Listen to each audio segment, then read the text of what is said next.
बिहार सरकार के पूर्व मंत्री सह भाजपा के बेनीपट्टी विधायक विनोद नारायण झा ने शुक्रवार को बेनीपट्टी के जरेल गांव के ऐतिहासिक और आस्था का केंद्र बने काली मंदिर के समीप निर्मित कलामंच का शुभारंभ किया। कलामंच का निर्माण मुख्यमंत्री क्षेत्र विकास योजना के तहत करीब 8 लाख के लागत से कराई गई है। कला मंच के निर्माण होने से मंदिर में होने वाले धार्मिक कार्यक्रम में लोगों के ठहराव अथवा रात्रि विश्राम की समस्या खत्म होगी। वहीं धार्मिक कार्यक्रम के दौरान मंच का भी बेहतर उपयोग किया जा सकता है। इससे पूर्व विधायक विनोद नारायण झा ने काली मंदिर पहुंचकर भगवती की पूजा अर्चना की, जिसके बाद ग्रामीणों ने विधायक विनोद नारायण झा का स्वागत किया। पशौना पंचायत के पूर्व मुखिया अजय झा ने विधायक को पाग दुपट्टा और फूल मालाओं से स्वागत किया। उपरांत विधायक ने फीता काटकर मंच का विधिवत शुभारंभ कर जनता के प्रति समर्पित किया।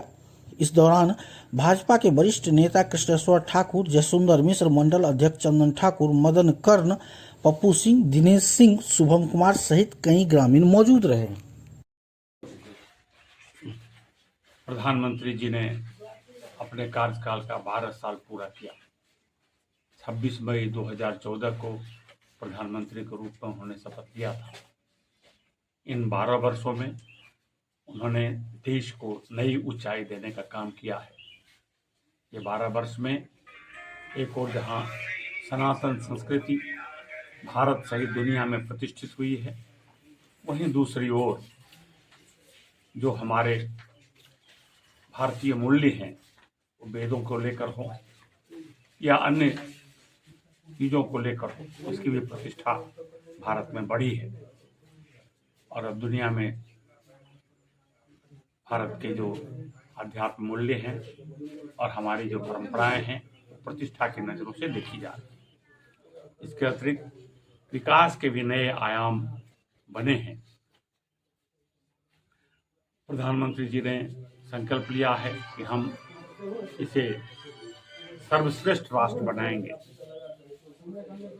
ये भारत शीर्ष पर होगा, इसका लिए लक्ष्य रखा है। इसी गति से भारत आगे बढ़ता रहे।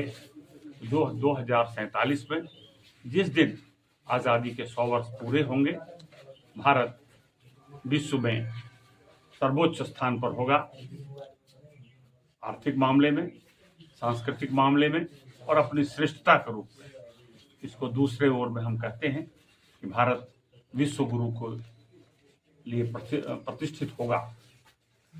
नरेंद्र मोदी जी का 12 सालों का काम, जो उनके प्रयास हैं और जिस तरह उन्होंने काम को आगे बढ़ाया है, ये इसका आधार होगा और भारत उच्च शिखर को प्राप्त करेगा।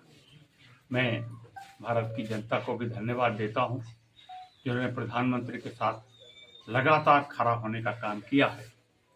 बंगाल चुनाव के बाद अब बिहार भारत के 22 राज्यों में बीजेपी की सरकार है और नरेंद्र मोदी का समर्थन कर रही है। हम आने वाले दिनों में जितने भी राज्य हैं, सभी में भाजपा की सरकार बनेगी, ये मेरा विश्वास है, क्योंकि जनता का विश्वास कश्मीर से कन्याकुमारी तक, पूर्व से पश्चिम तक हर जगह फैल रहा है। हमारी शुभकामनाएं हैं और नरेंद्र मोदी जी ऐसे ही काम करते रहें, वो दीर्घायु हों और भारत का विकास करते रहें, ये हमारी शुभकामनाएं हैं।